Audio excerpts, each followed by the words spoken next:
Mewa whatever juicy news, hot news, all time, latest and hot news. And I'm in Bremo. A year 2024 election about to be assembly. Now NDC one a communication member back over and someone to that. Now our broker assembly so at assembly ready. Now to say one we have to so papa say a year 2024 election year and say one to me a winnie. Now I the president so at the assembly to that now react Emma what assembly ready. Now, some some way in Abebano, Mr. Say, so we can subscribe to the channel now, Mr. Say, over subscribe. You may add say, over click a year subscribe button. Now, a barely notification. Where the video from here be uploaded. Also, what's Abelemkpe. I feel you are now, while I give you my thumbs up. Nothing. Wash it, Sherma, awful for so now, when you be now, one share. I feel young call and similar. A year the president Obekaya Obeka say a year we win year 2020 election. A year John Dramani Mahama, former president, or member congratulations. Now no year this is 4 year press conference as you look at it year one done assembly bridges. Oh 2020 election who could be person who win about. Now one never more congratulations. You heard your course so a year I also Westfolk who said same year a month for prepare demography Mushromunka. What to be grand hospital grand Cecilia one year. And your NDC communication member, your friend Asafo would dance and be ready to be money the president. Now, the Akufo Addo. Say, before you want to say, Kitty and Kitty, just say, one be hand over my MP. Another class or no be hand over my year Baumia. Not to be said, and this is for with any umbrella on a person, one arrest power, one get to me free a year MP before say, MP before so, I react out a Kiana King, one be brigade, and yet, a branch at the assembly breed and a 2 year. Now, and Tentamara, yes, Semreno. Hinti a branch and some abroad reacted to somewhere the president. I can't 9 people before I want to say about one Kiana King as one winning. No one to us when they break it 8. Next year, as a for Jenny, some of them in your bread, Miss Andy forward in your bread, papa. They say 2024 year, and say one it me a winning about Hinti a branch and some. Now, some are already seeing Katia to Ghana. Nina and some you knew that they had done a queen.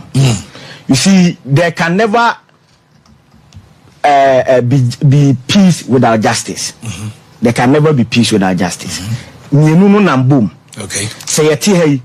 Ena omahini nim say metene me nsa wo no so a aban mra ni me bedi. Enti say metene me nsa wo so a eno na be mo ahotoso say eni kwan say wo so twese kan. Na emom ne utisi ase ya na wo so am police station. Emra betwe maso ahyem. That's right. But say odim say me de me nsa bo. Na wo a mo me bi.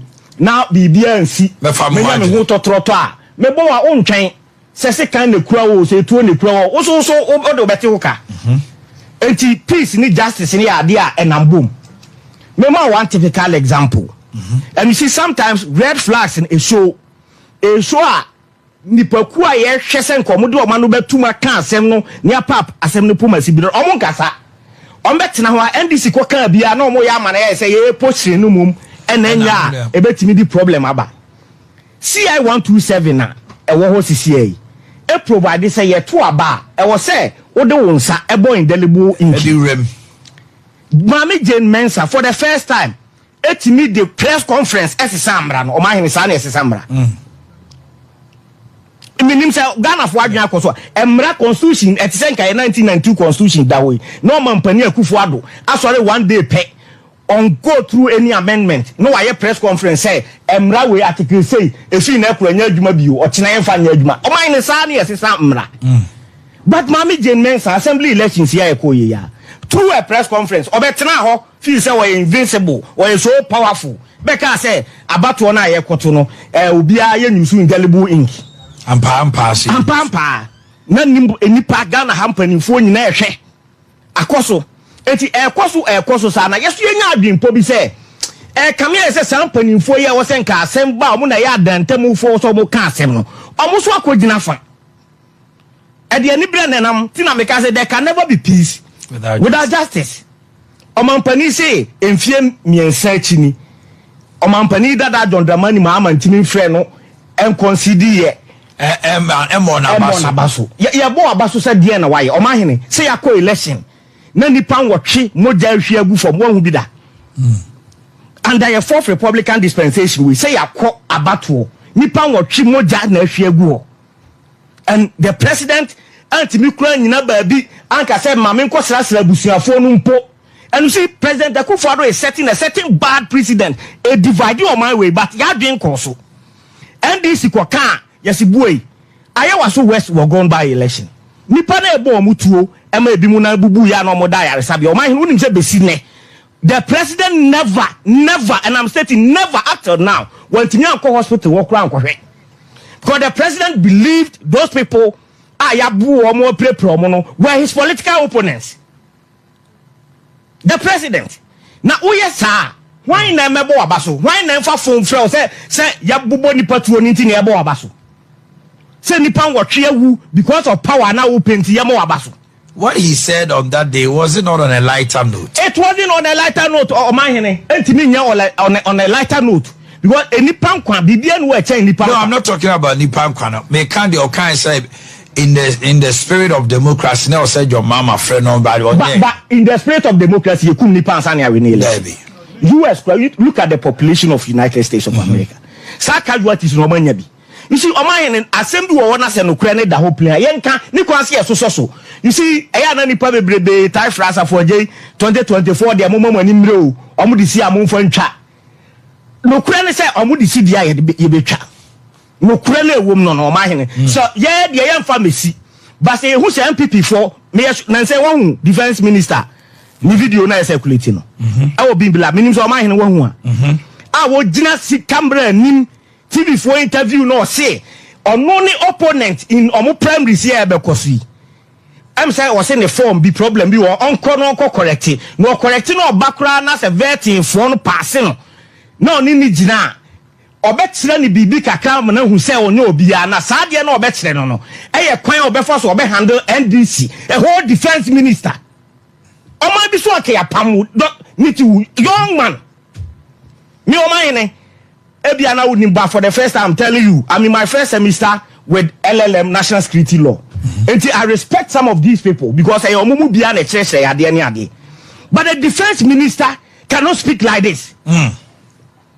Obia yadi o mine bambo nyina ase wonsa. Ose say na obey any opponent no. And he say Ghana no ayetim no, emu achemienu. Dominic Nitu is serving the interest of Nana Akufo Addo. Is that not the case? Dominic Nitu, the defense minister, is serving the partisan interest of the New Patriotic Party. Is that not what he's saying? Are the MPP members of the National Democratic Congress now the enemy of the defense minister? Oman o minister na adwini ye we a me tunifo. I may be younger, but on who say me career as a security personnel no goes beyond MPP for 8 years we. Obo breye our defense ministry ho a ubetimi anya other appointments with the United Nations and so he should reason beyond the partisanship. Anuti na empanifo kukudam to say Dr. Benjamin Kumbuomo, they have been engaged by other countries. I mean to me mubobi wa ha. Ohwe empanifo bi to say Larry Gbagbulola Temu Esquire mo. Yes, what's how they unim? I'm saying he is too young for that position. Because yes, sir, after why overwhelmed, he now feels because of the military around him, or is so powerful. Hey, Oman, wona na obo onyum Covid so bribio. Owura Kandapa. Nanya interior na no. 2008. And oka say election day. After was ofre o ma commander nemfa. No oka say Ghana security na wo no. Aminu ne yi no. Oma pledge to defend the good people of Ghana and not a defense minister. Already at 10:30 niye. Already niye. What you say? Ena amina wo ho no. O read article 210 which is article 210 clause 2 a parliament and the team create an army. Eti eyeye omamu no yen memene wo ye decide so the army is not for a defense minister.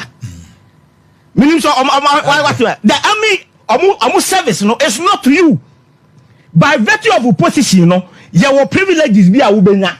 It doesn't mean say o ka kire soldier ni bi say bo ma hini tu a o ma hini nyehwe a o tie wo stu ni so a o di tu a kire ni su ten enti on revising the nose e bia si pen chama Rollins crowd pen so a na say Rollins e so jani o ka ni esusa no anya de Akufo beti e edu ya hand over power.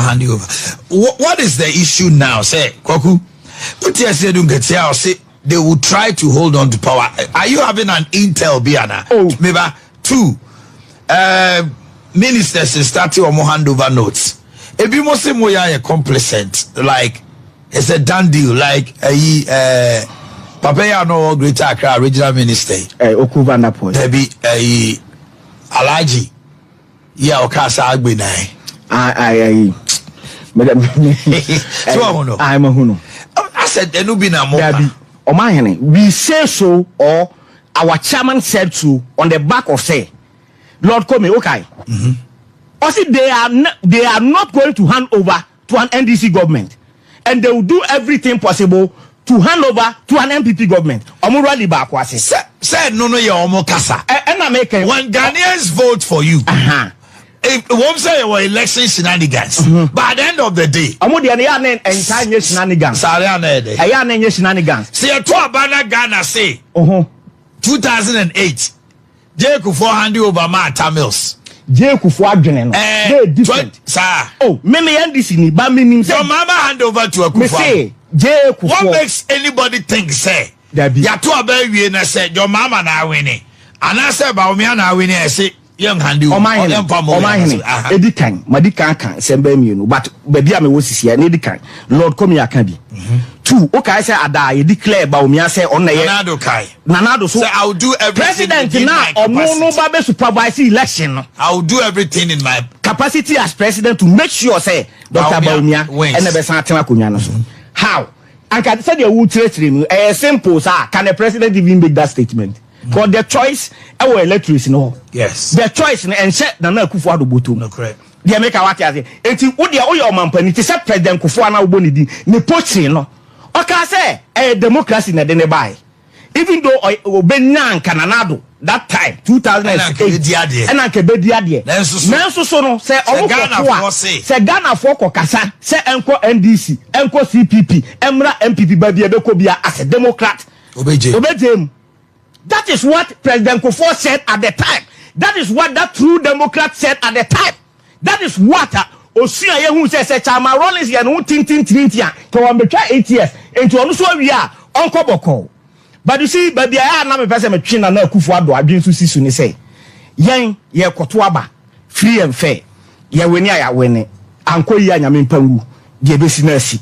But Akufo Addo hu say Nanado who say your constitution na wo ho no unya free akonwa so our first 3 years uni immunity unya free akonwa so our first 3 years you have no immunity on against criminal and civil actions and you on time who say unlike 2020 the way no say nipa wu a 1 the term of office aso 2 he can be taken on legally and held liable for the lives of those people as the commander-in-chief who supervised the election.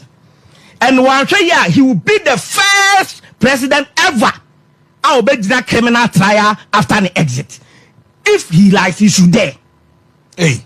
I'm telling you. He should dare what? He should dare do what he wants to do. He should dare use and abuse, weaponize our military and police against his political opponents and exit office and see what will happen to him. Oh, Sasana Bay, Obayana. Nanya Sao, my Ukrawa Masana is simple. He will do everything in his development. In fact, I've seen a YouTube video, Mento Mebunche. Mati says, Omar attribute to Dr. Baumia say, or say 2024, who say it will be resolved in court. I didn't know also Kasa.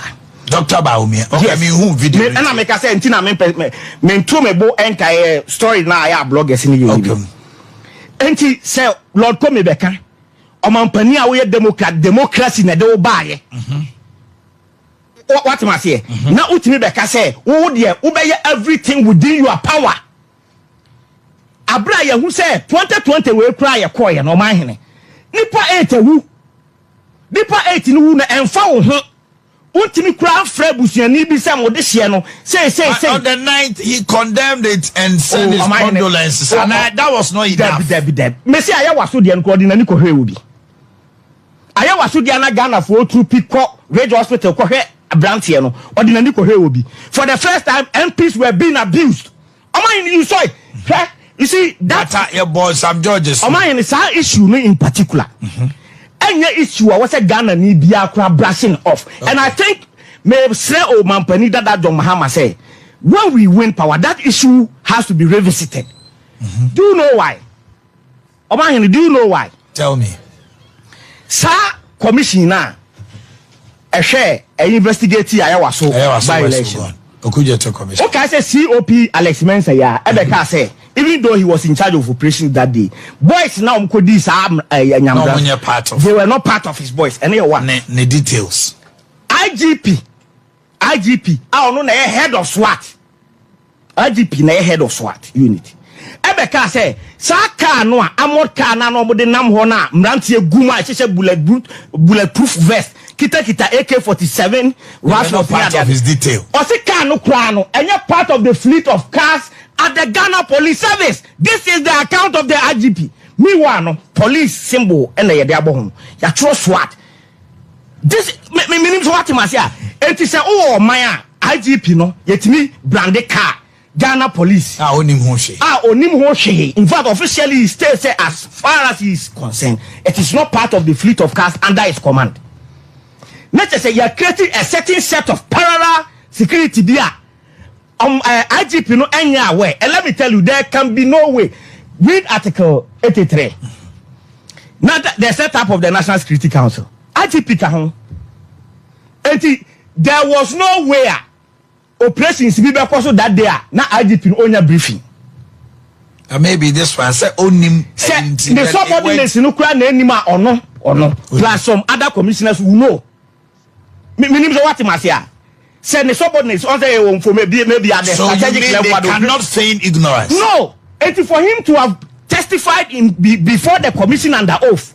Say sa car no kra no enye part of omokas. Ni wa nyese car bi keke ne yesi ye de chiro car ya branding the Ghana Police Service.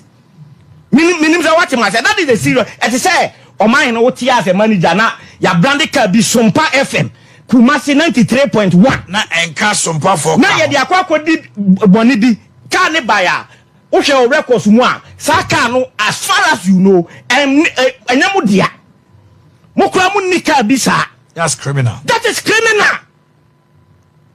That is now. I'm a wow committee commissioner setting up. I'm making recommendations. Fire Juma also on Fire Juma. Double money boys in that nama. Free, no problem. And when your man penia or Becasama offer a light. So say you do everything in his power to share and normal now no oninaho. And now speaking against political violence. Nyana nim any abo DSP Nanka Bruce. O mine cannot cray. Na swear Jubilee House near Boo DSP Nanka Bruce. And yet on one and him any about security coordinator, a man free staircase so Bashi one is local ya Yasano. And on one he is a lawyer and who belonging to the legal fraternity, you do be within a year and trust to protect the reputation of it. Kill me, Diana boys near Delta Force. Judge Johnny. All because they wanted to free their guys. Sanya practicing democracy. Omampani they no can fast asem no. Boys now later do amko jina court crown of omu file no prosecute. Meboa. That any general discontinue the case. Na yet ya no omampani we be catch us say I will do everything within my power.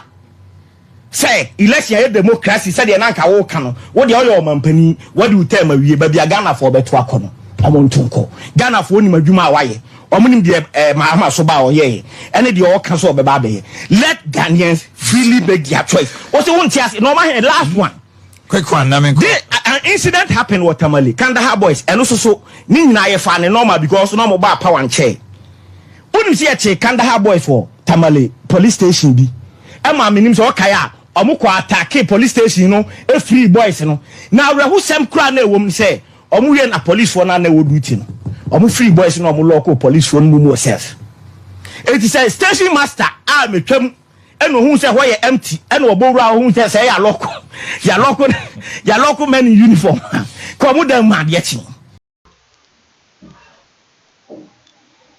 Yo, it's for me cause just see so and our no so when you subscribe we best say over subscribe do like it na watch a video. What's over to me actually watching your far and same way you know comment box. Moweti Minkabio in my next video. Thanks for watching. Like and share the video. You can also drop your comment. Please don't forget to subscribe. Click on the bell to turn on the notification.